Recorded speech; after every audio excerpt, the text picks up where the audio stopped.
ആലപ്പുഴ മാന്നാർ സ്വദേശി വിഷ്ണുകുമാറിനെ ജീവിതത്തിലേക്ക് തിരിച്ചു വരണമെങ്കിൽ സുമനസ്സുകളുടെ കനിവ് വേണം. കഴിഞ്ഞ ശിവരാത്രി ദിനത്തിൽ വാഹനാപകടത്തിൽ തലയ്ക്കും നട്ടെല്ലിനും ഗുരുതരമായി പരിക്കേറ്റ വിഷ്ണു പരുമലയിലെ സ്വകാര്യ ആശുപത്രിയിൽ ചികിത്സയിലാണ്. ഫെബ്രുവരി 26 ശിവരാത്രി ദിനത്തിൽ സുഹൃത്തിനൊപ്പം ബൈക്കിൽ യാത്ര ചെയ്യവെയാണ് എതിരെ വന്ന മറ്റൊരു ബൈക്കുമായി കൂട്ടിയിടിച്ച് വിഷ്ണുവിന് പരിക്കുപറ്റിയത്. അപകടത്തിൽ തലയ്ക്കും നട്ടെല്ലിനും കൈകാലുകൾക്കും ഗുരുതരമായി പരിക്കുപറ്റിയ വിഷ്ണു പരുമലയിലെ സ്വകാര്യ ആശുപത്രിയിൽ ചികിത്സയിലാണ്. ആരോരുമില്ലാത്ത കുടുംബത്തിന്റെ ഏക ആശ്രയമായിരുന്നു വിഷ്ണു.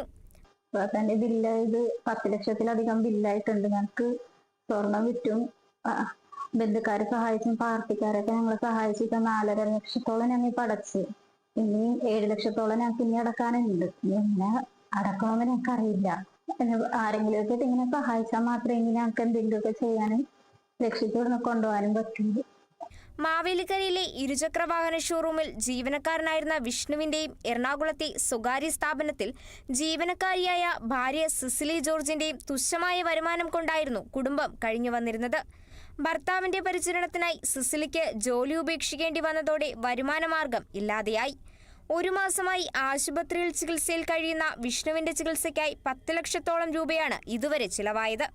ഇനി വിഷ്ണുവിന്റെ തുടർ ചികിത്സയ്ക്കുള്ള പണം കണ്ടെത്തുന്നത് ഈ നിർധന കുടുംബത്തിന് താങ്ങാവുന്നതിലും അപ്പുറമാണ്.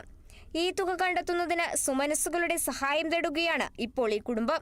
Kerala vision news, Alappuzha.